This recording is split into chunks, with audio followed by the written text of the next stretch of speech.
My name is Nick. I am 33 years old and I identify as gay. My pronouns are he, him. Um, and I'd say I've only like fully really accepted that part of my identity for maybe like 15 years. Um, I don't know. It never, and there was a lot of denial, I think, for years. So, like, that closet got very comfortable, comfortable enough to stay in for a while. So, um, yeah. But ever since then, it's gravy, like living the gay dream. Am I, maybe, I mean, not quite. I mean, um, yes. Okay, we're outside the closet. We're gay. We've accepted. Yeah. Amazing. What if you're gonna describe yourself like general personality? What would you say you're like? Um,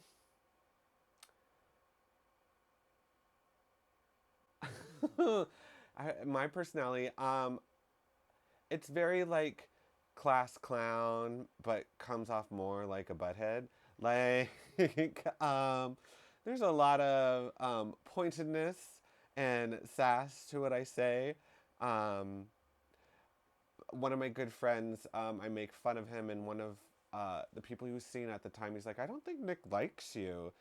And he's like, no, he does. He does. I'm like, yeah, I only make fun of you because we're friends. Like, my love language is being a jerk. It's like when you're little and you're like, oh, he just likes you.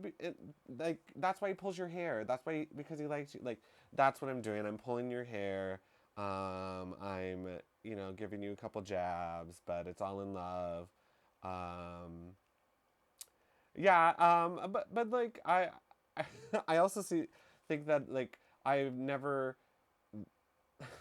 words. Um there's that sass, there's that humor, but like I feel like there's this sense of caring with people too. I want to make sure that they're okay. I feel like sometimes um I want to make sure everybody else is okay before I am. Um and maybe I take that out with my sass, you know. So I don't know. But yeah, sass, um, class clown, funny, um,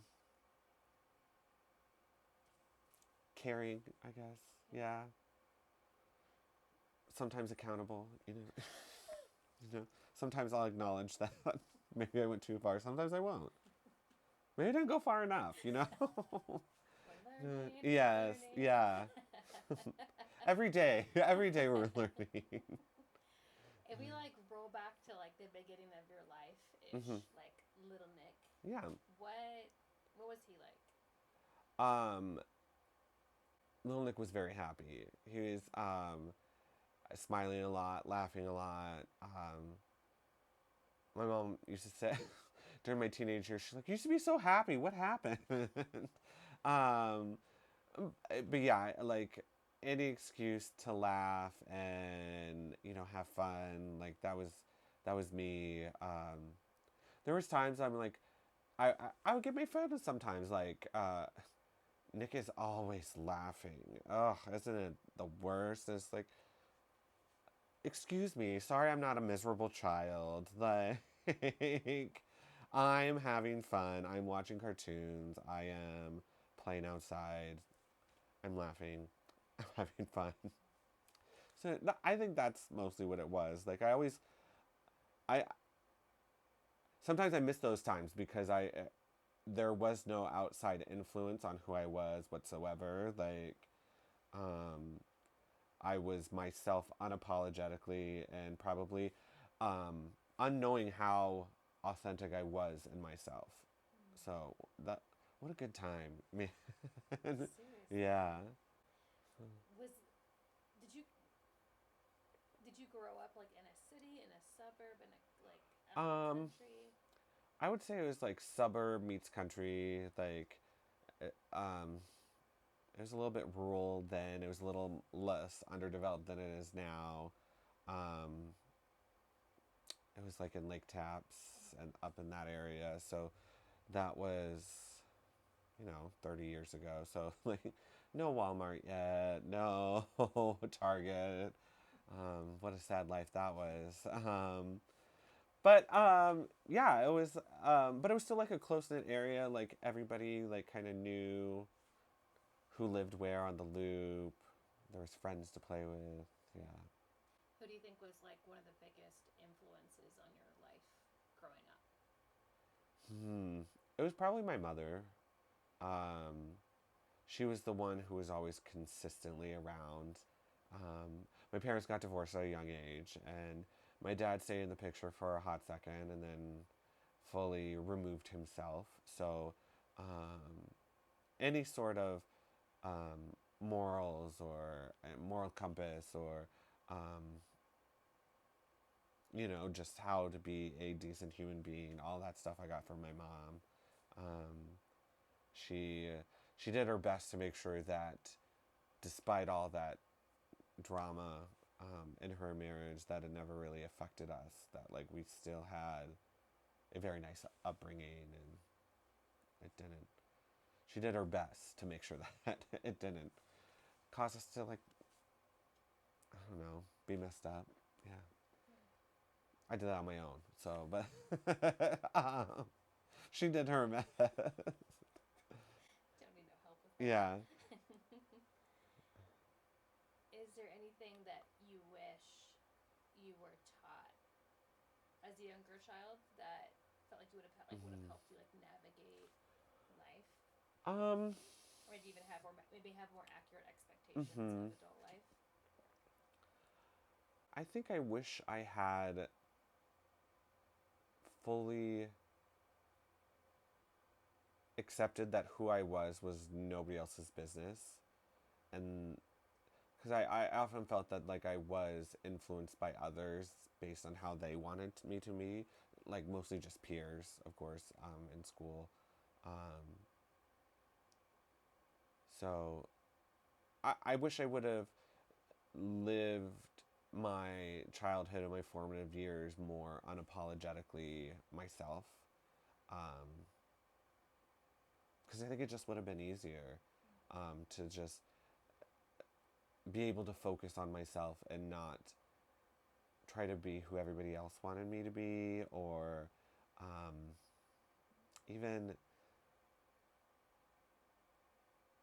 I don't know, just fully living my life and not allowing what other people thought to really form who I was, or steer me in directions that I didn't want to go towards.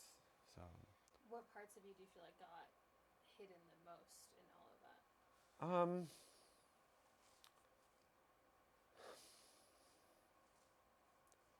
I don't know. I feel like it was my self confidence, my ability to stand up for myself, um, my ability to stand up for like what was right, even if it wasn't about me. I think sometimes we would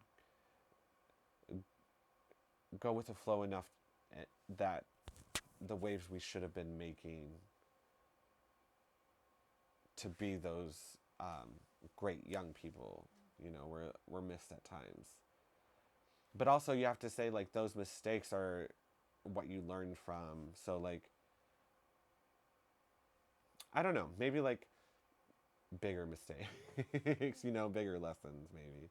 Yeah. I don't know. If you could like talk to a younger version of Hmm. yourself, what do you think you would say? Mm. Hmm.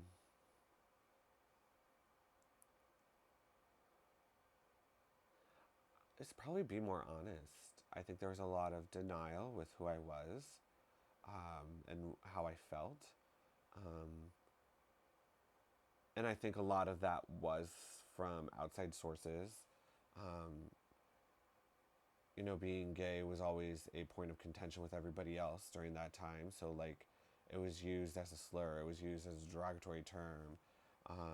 So, it was very hard to, like, fully allow myself to feel those parts because there was that fear of how everybody else would feel. So I don't know. I think it was just like be more honest with yourself, despite what other people are feeling.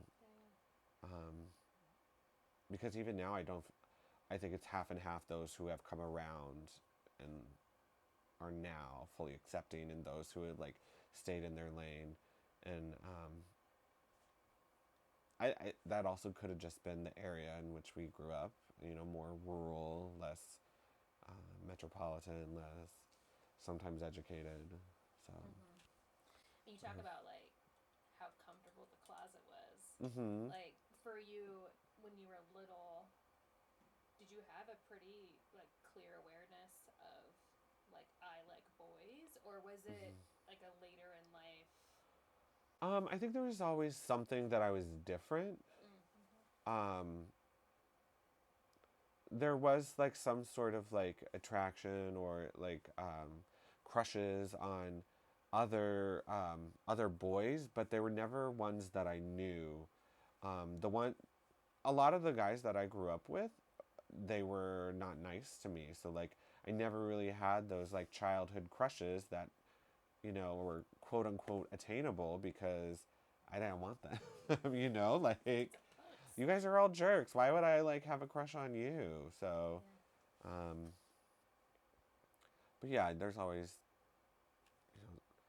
somebody cute on TV or in movies or whatever. So, I always knew I was different because I had different interests than the other boys my age. Just socially, even like I didn't I didn't enjoy their company, and they didn't enjoy mine. It was a mutual annoyance of each other, I guess. So like, um, yeah, I always knew, I think, but there was never a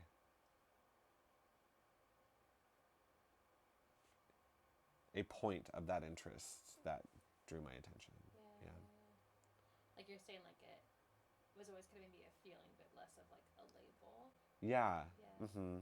It's more like I know that we're all cut from different cloths, um, but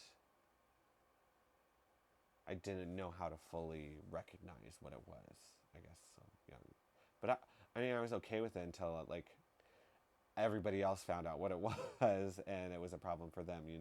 Like, How old were you? um, I don't think it was till middle school that I started being called derogatory terms that are still considered slurs today. Like, I mean, in elementary school, there's always like girly, sissy, acting like a girl type of thing. And it's like, I'm just coloring. Like, leave me alone. Just because I'm good at coloring doesn't make, like, um, which was weird because even in like the more male identifying activities, I was competitive in PE. Like I wasn't bad at anything. I just stopped doing them because I didn't like doing it with those people. So, um, yeah, it was fourth, fifth grade that like the recognition of my peers that he was he's different. So like we're going to label that in a very like demeaning way. Um, Not that I had a problem with it. Like all my best friends were girls. Like so like so what? Like I'm not upset that I'm like doing some of their things like coloring or art or whatever, dance, whatever, but they're saying it in a mean way. So like I know that it's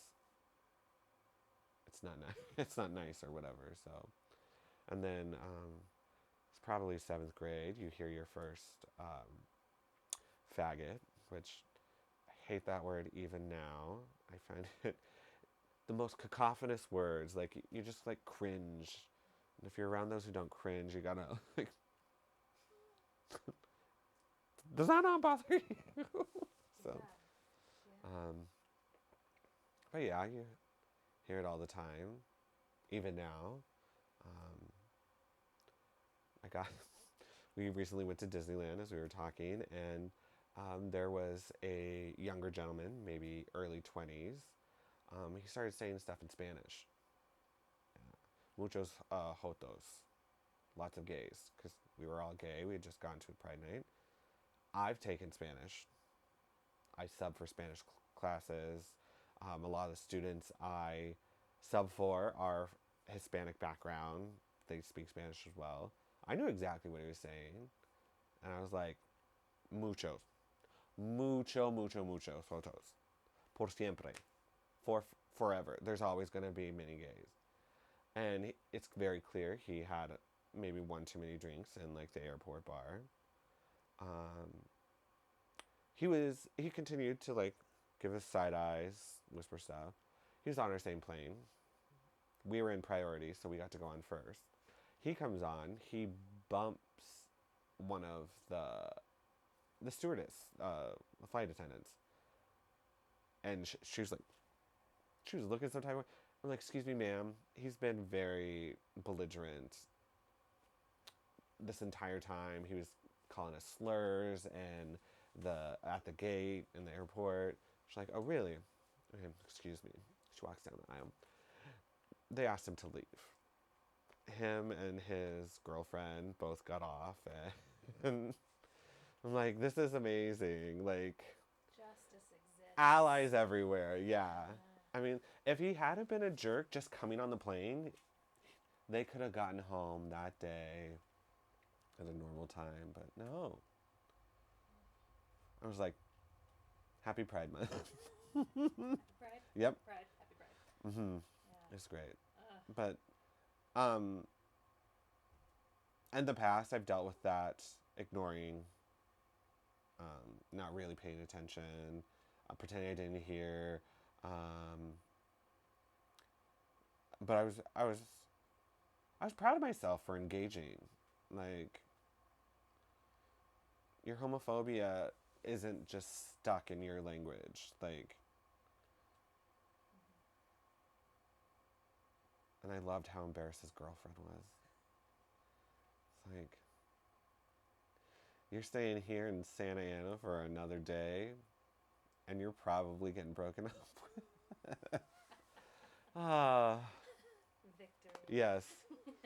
So yeah, like slurs my entire life, but I don't know. Yeah.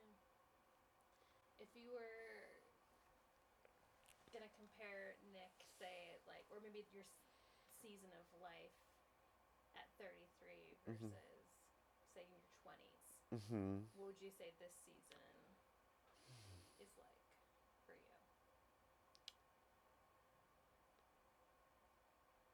I'd say this one is maybe a little bit more picky. It's I'm only accepting the love, attention, affection that I think I deserve. Um, I'm not looking for that in anyone who's just willing to give me the bare minimum, which I think is a blessing and a curse. Because, yes, I'm getting the best of what I think I deserve, but also I'm getting far less than I. But I also think I'm more comfortable in myself, where so um, I think that's a good trade off. So Totally. yeah. How would you describe your relationship with yourself now? Um, I think I'm more attentive to my needs. I think uh, as I was younger, I like, well, you're able to get by with like the bare minimum sleep, the bare minimum of self care, and so now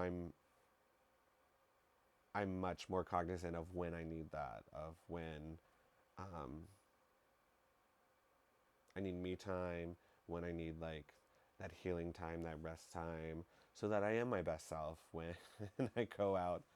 And maybe it's not my best self, maybe it's just a better self than when I am cranky, when I am, um,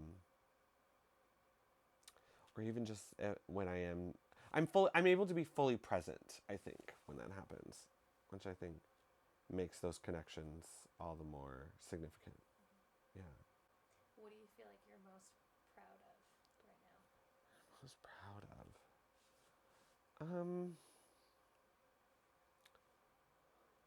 Hmm.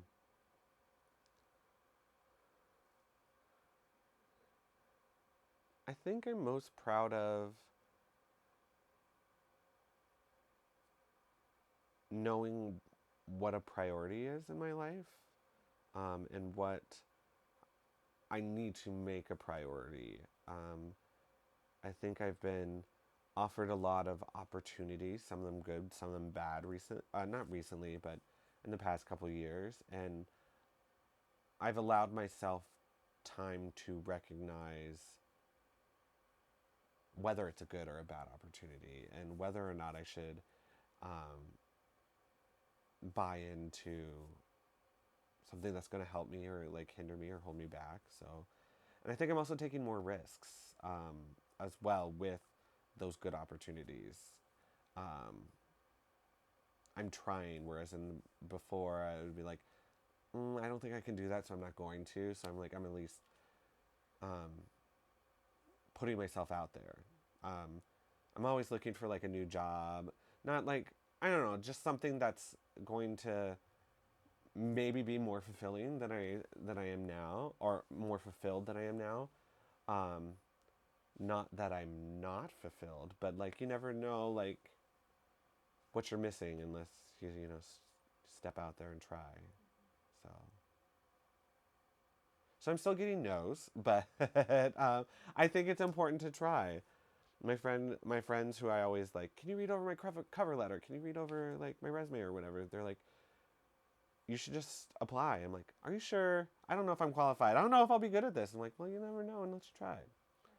Like even in my 30s, I'm doing. You're still starting at ground zero. Yeah. Yeah.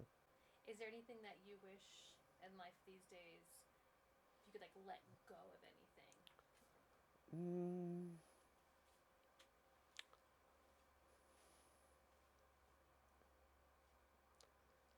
go.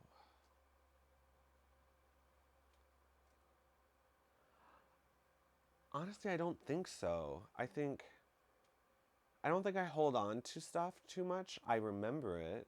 Like I'm not going to forget it, but I'm going to allow myself to move forward without it pulling me down. I think. Yeah. What What do you dream about for your future? What's like your dream life? Um I would love a job comfortable enough that I can fully enjoy a life with a partner and children. Um, I'm getting a little emotional with that. Um, I guess it's, I don't know why. Maybe it's because I'm like, I feel like as a gay person, you never know what you're able to have for your future. Um, because I think what's ingrained in you from like parents, whether it's on purpose or not, is get married, get a job, have kids, or whatever. But as a gay person, it's not always an option for you. Um, but I still always saw myself having that. Whether or not it'll happen, it'll be fine. But like that's my hope for the future. It's beautiful. Yeah.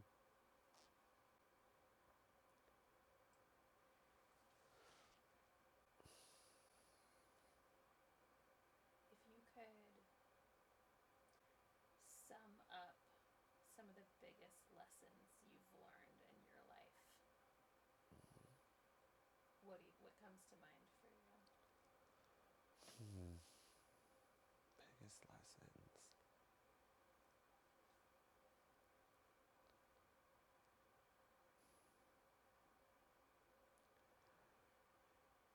I think one of the bigger lessons that I've learned, probably most recently, is to not accept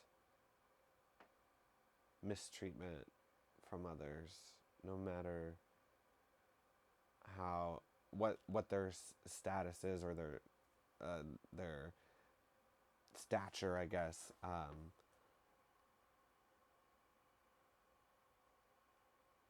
Because I feel like I've been, for lack of a better term, shit on a lot of my life, and people, um, I don't know what it is about myself, but people think it's okay that they can, and I don't accept that anymore, and I won't accept that.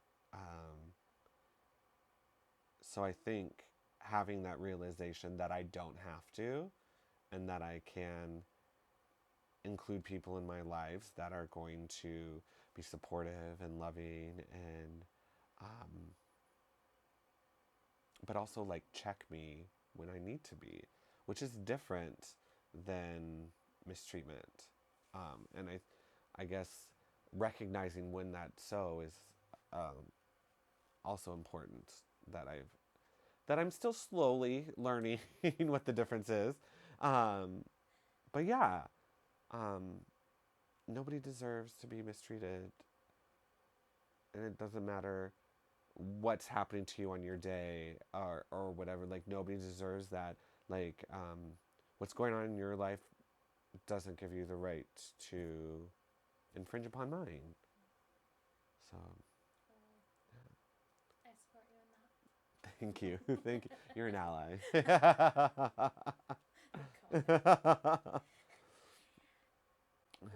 What are your feelings about Pride? Like, I would love to talk about, like, yeah, just what does Pride mean to you? Pride Month mean to you personally? For me, pride is fully accepting who you are, almost at like the most basest of levels. Like, this is who I am, and then allowing that to be as big as you want to share with the rest of the world, I guess. In my head now, thinking back on that, I think that sounds dumb, but but yeah, like I've never been one to like really go all out for Pride, but like I enjoy Pride Month. I enjoy the activities, the events, and I love seeing everybody else be their authentic selves, um, and seeing what makes them authentic. So maybe that's more what it is. It's just being your most authentic self, and not apologizing for it, and really allowing yourself to really live your life to the fullest. Yeah.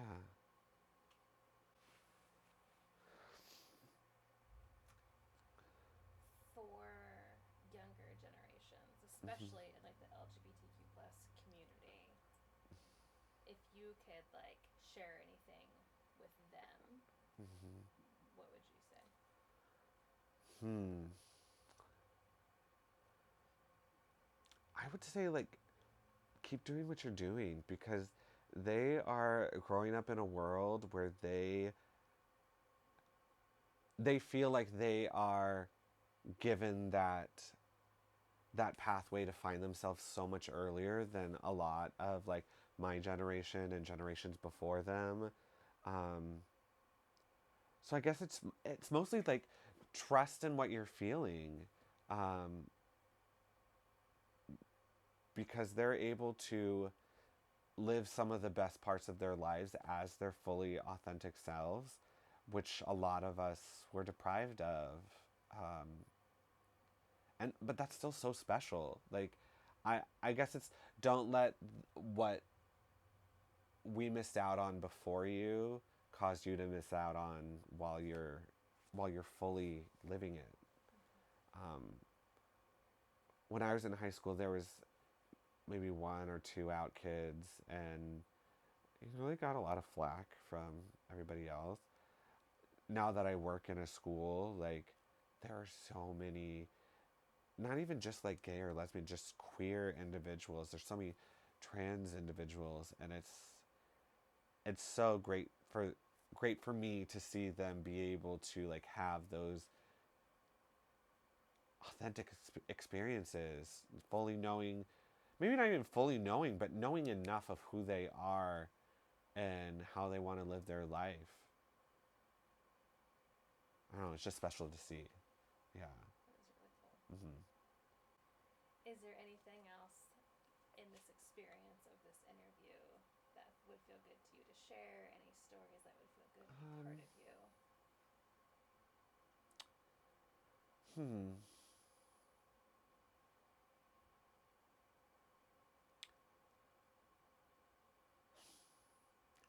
I I don't have a lot of luck with love at all.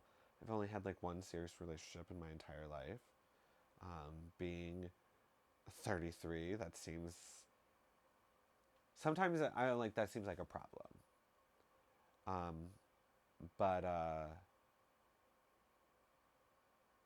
think it's important that it's not for lack of trying, you know, like I feel like I'm still trying to put myself out there, and I think if I was talking to my younger self, that's all I could ask for is to, just keep trying, just keep putting yourself out there. I mean, it still might be the same and, for the next 33 years, but it's not for lack of trying. So, like, I can never say that it is because I hid away or um, went back into the closet or anything, Like, I'm still being me, I'm still putting myself out there. And I think whether whether or not I find love isn't a full, um, it doesn't fully define who I am. So, um, yeah, I don't know. Yeah. Yeah. Can we talk about dating for a second? Sure, yeah. Yeah. Um, Yeah. I mean, what is dating like for you? Do you hate it? Do you love it? Is it's it the fun? worst. Oh my God, it's the worst. I can't tell you how many dates I've been stood up on. And I know it's kind of like they, some of them I'm sure is like they come in, they see me, they walk out type of thing. I don't see them like, but I'm pretty positive like that's happened because like I've known that they were around. I thought, I mean, it's not very often people have the exact same car or whatever, but yeah, it's just it's it's not great. It's not. There's a certain amount of apathy in dating in this day and age that like um, there's not a lot of thinking about the other person um, or even like communicating with them. Like sometimes I don't care if it's a no, but I need to know. I need to know it's a no. Um, a no, and I don't know where we've, I guess, pivoted from the, um, you're not really my type. I'm not really interested to like just disappearing, Yeah. changing their identity, and skipping town. Um, but yeah, it's not great. Day's not great. Um, I'd love to date. I like going out, experiencing like new restaurants, new bars, new experiences with someone that seemingly cares about you. Sounds amazing. I'd love to do that. I don't get to do that very often, so um, but then my roommate dating everybody, dating everybody. Um, so some of us aren't so lucky, but we're trying. Yeah. Do you think it's like an online dating culture thing? Is that part of I it? do. I think there's a certain amount of, I don't know, for lack of a better word, privilege people have with being able to say and do whatever they want behind the keyboard of their phone. Um, I've had very mean things said to me. I've had very nice things said to me and then blocked right after that. I'm like, you don't need to say the nice things if you're just gonna block. Like, I don't understand that logic of, oh, I'm gonna tell him he looks very cute, but then I'm also going to block him so that we don't have to talk anymore. Like, why even like you wasted those 4 letters of cute. I mean, like, so I don't know. It's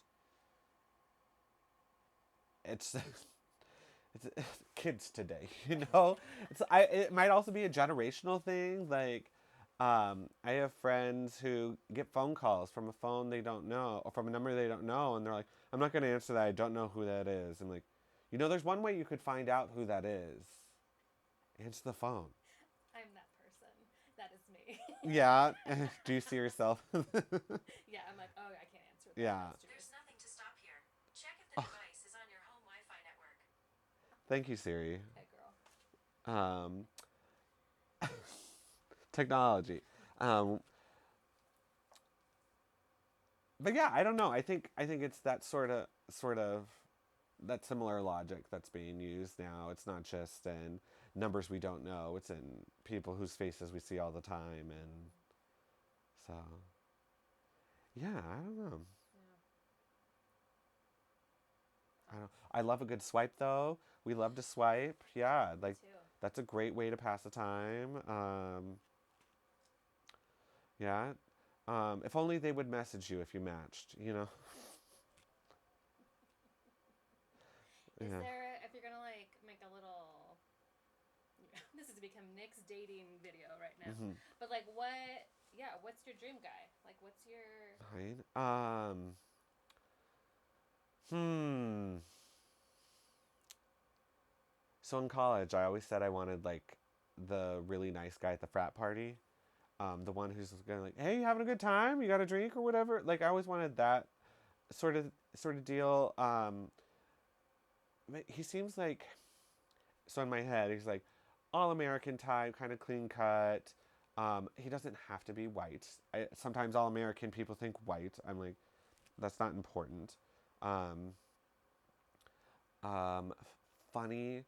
As childhood Nick still wants to laugh as a 33-year-old, so funny would be great. Um, I think some of the big ones is like compassionate and communicative. Um, I I need to know if something's bothering you or if something I'm doing is bothering you.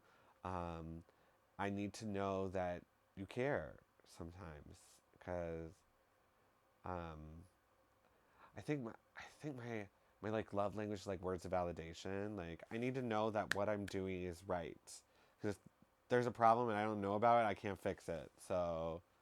Um, so I need somebody who, if that's how they express their love, words of validation, because that's what I need to hear. Um, a 6-pack's fine. I mean, like we're not gonna discriminate against that, but like it's also not necessary. We love a nice cuddle tummy, just yeah. Um, but yeah, I don't know. Um, some guy friends I have, they like to dip in the pool they're already a part of. I don't so much like to do that. Um, my mother always called it shitting where you sleep. I'm like I can't do that. I don't. Who would want to sleep there? Like I enjoy my naps. We can't have that. Um, as a theater person, I don't think I could do another actor. I think as much as I try to prevent it, I feel like there would be some jealousy that especially if like we fill a similar box in the industry. But I wouldn't mind another artist, someone who like sees the value in what I do in my spare time would be nice, or at least supports it. Because I would do the same for them. So I don't know. That sounded all very superficial at the end. I don't know. Okay. Creative artist, good communicator. Okay, good. Yes. Yeah. You are giving me words of validation and you understand my love language.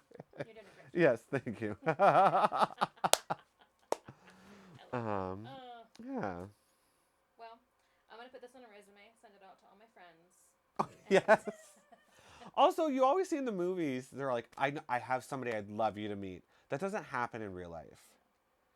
Like nobody sets you up with your real friends or their friends, whatever.